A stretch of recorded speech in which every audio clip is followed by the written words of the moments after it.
Good morning. I want to take this time to thank you all for liking my page and for supporting my new vision for Charnay by Grace. Charnay is my name, but I spell it phonetically Sharnay, but it's actually spelled Caarne. It's what my mother is committed to. So I love my name, and I call myself Charnay by Grace because I feel like everything that's happened in my life has been by grace thus far, and I want to be able to extend myself in meekness and in love to those who want to know more about God, who want to understand more about themselves, who may not know Jesus and the pardon of their sin, may just want to understand what's going on in their life and where the intersection of God is at this point in their life. So today is a very big day for me because it's not only the first day of my videos slash lives slash watch parties, but it's also the day that I'm going to begin my lock journey again. I started my lock journey back in 2001, and this year makes 19 years of being natural, with the exception of that 1 year, but anyway, we won't go there. But pretty much, my hair has always been a tandem story or a tandem theme throughout my life with my spirituality and who I am as a woman and who I am in Christ. And every role that I play, my hair has been right there beside me, encouraging me, disciplining me, making me wake up, making me see God differently through a different lens. And it doesn't matter if you're a woman or a man or a boy or a girl and you're listening to this. You know, the real thing is to understand who God is deeply in your life and to be able to identify themes in your life that connect with that. Everybody has a theme. And so this is my first book. Go and focus. Yeah, there we go.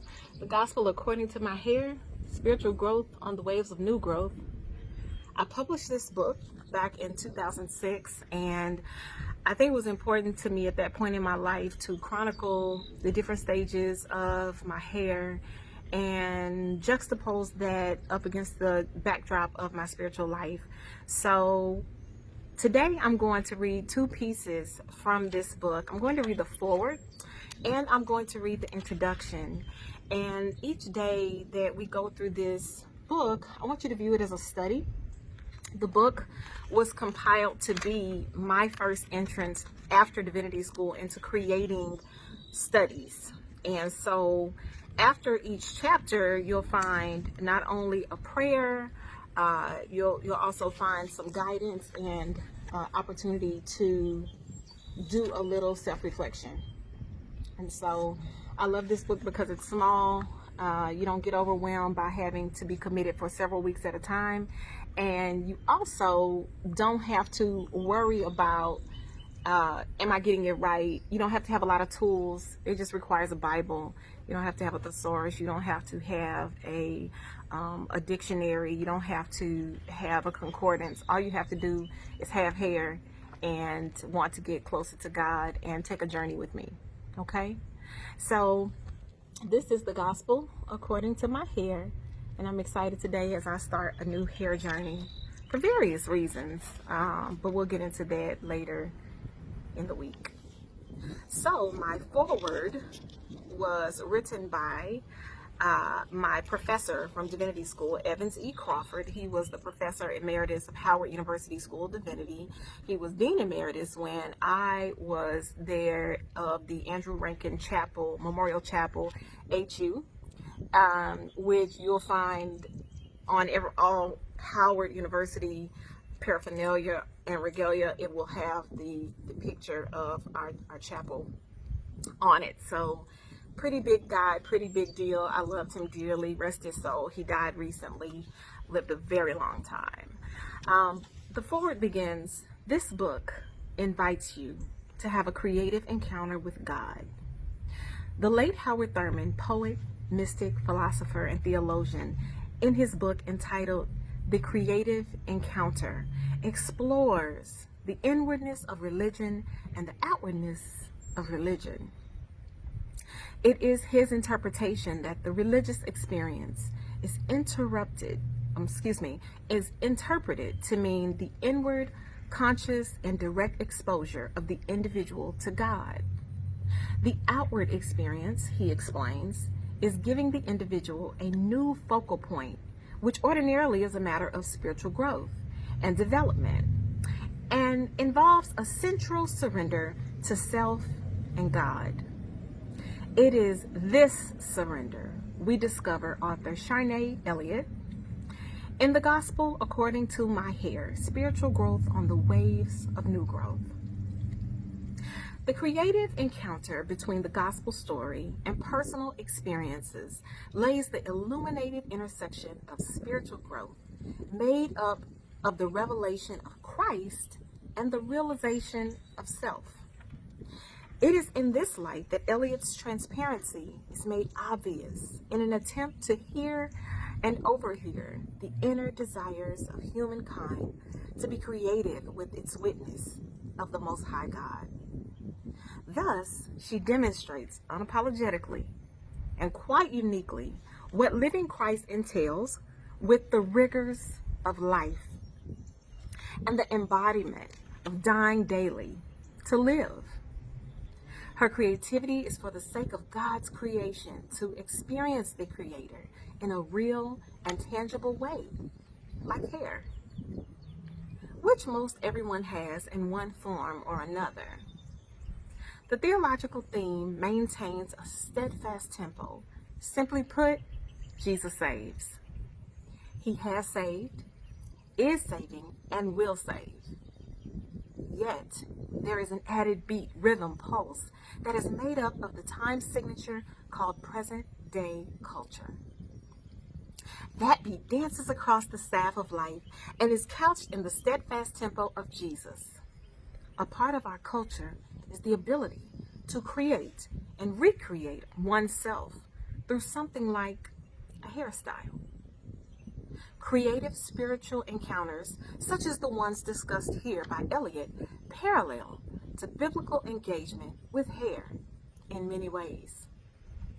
The preacher Samuel had a mother who declared if God gave her a son, no razor shall touch his head all the days of his life.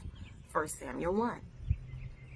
Samson's strength connected with the locks of his head. Judges 13 through 16. Paul's letter to Corinth likens the hair of a woman to the covering of her household, and in the same admonishment explains the absence of hair on a man as the direct covering of God. 1 Corinthians 11. Finally, there's the preparation for the burial of Jesus. Expensive oil is poured on his head, is poured on his feet and dried with the hair of a woman whose actions Jesus describes as a beautiful thing. Matthew 6 and John 12.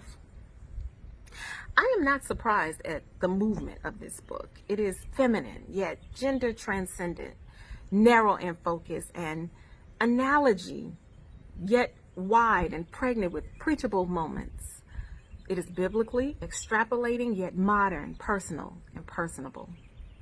As a student in my Poetics and Proclamation course, I was consistently fascinated by Elliott's imagery and her ability to hydroplane into a realm of creative thought and insight. This book is to be read and processed in the same realm. Openness to the simplicity of Christ will keep you turning the pages to each story. Oneness of body and spirit will keep you looking for Christ in yourself, your hair, your life. Juxtapose that Christ really speaks through our very follicles as he does through his very word. Evans E. Crawford, Professor Emeritus, Howard University School of Divinity, Dean Emeritus, Andrew Rankin Memorial Chapel, Howard University.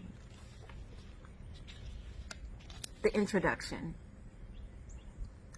Is there a word from the Lord?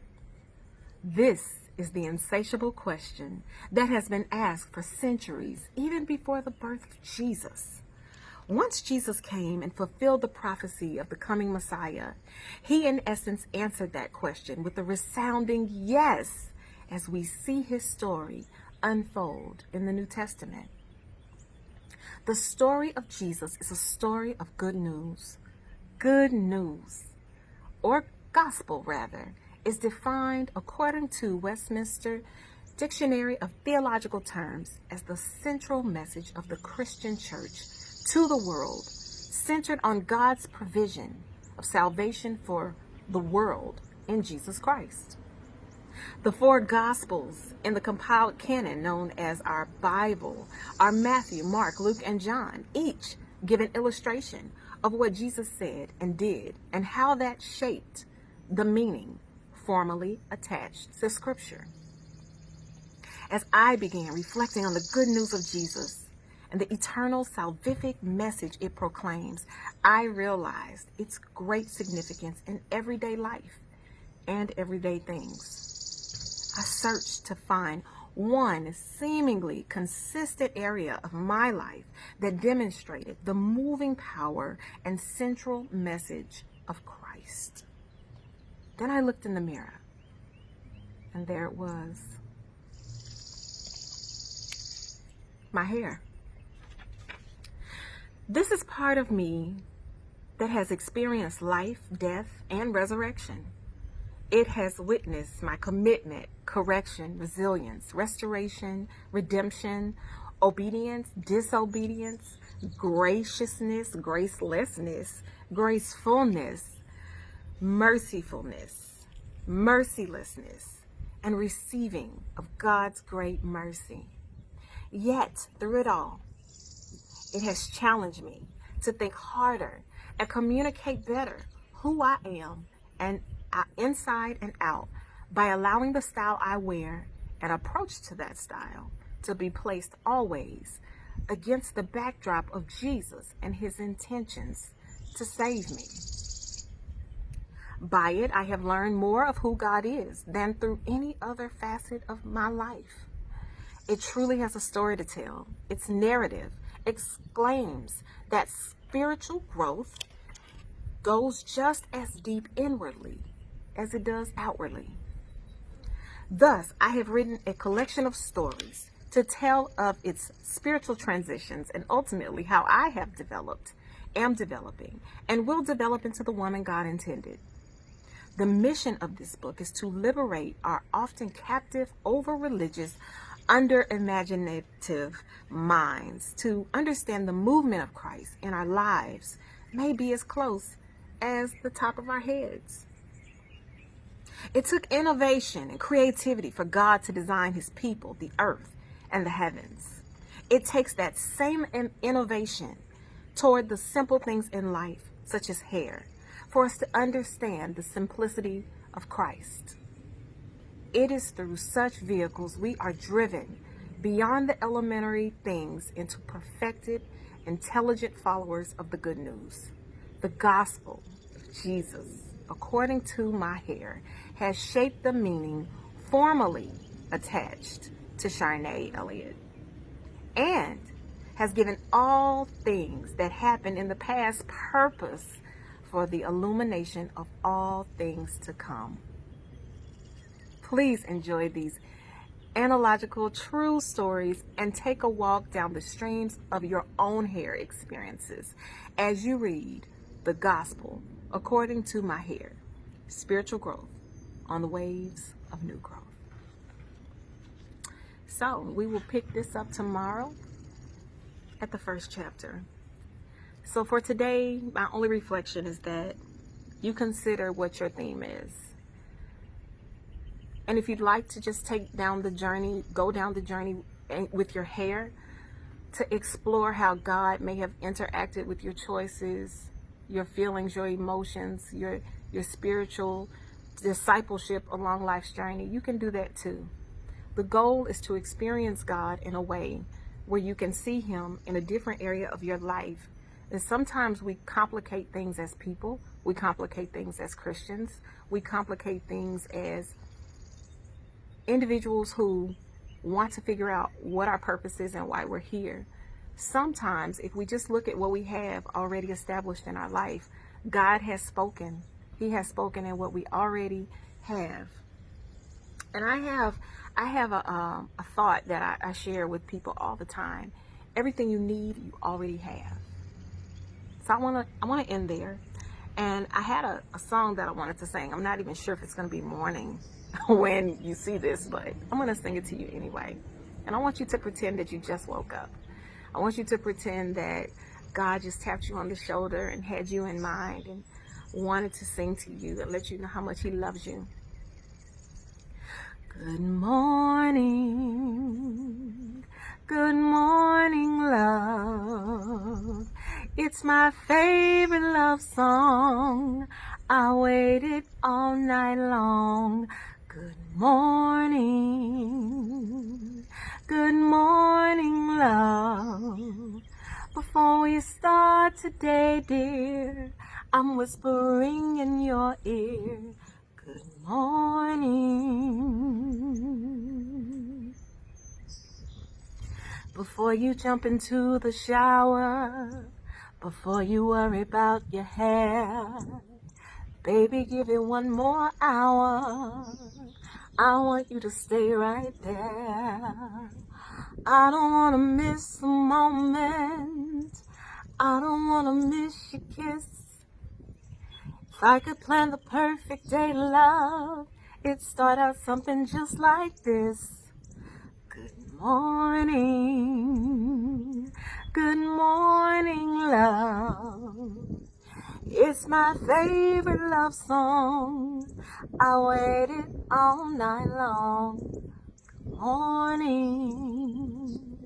Good morning, love. Before you start today, dear, I'm whispering in your ear. Let's get lost together. I wish our forever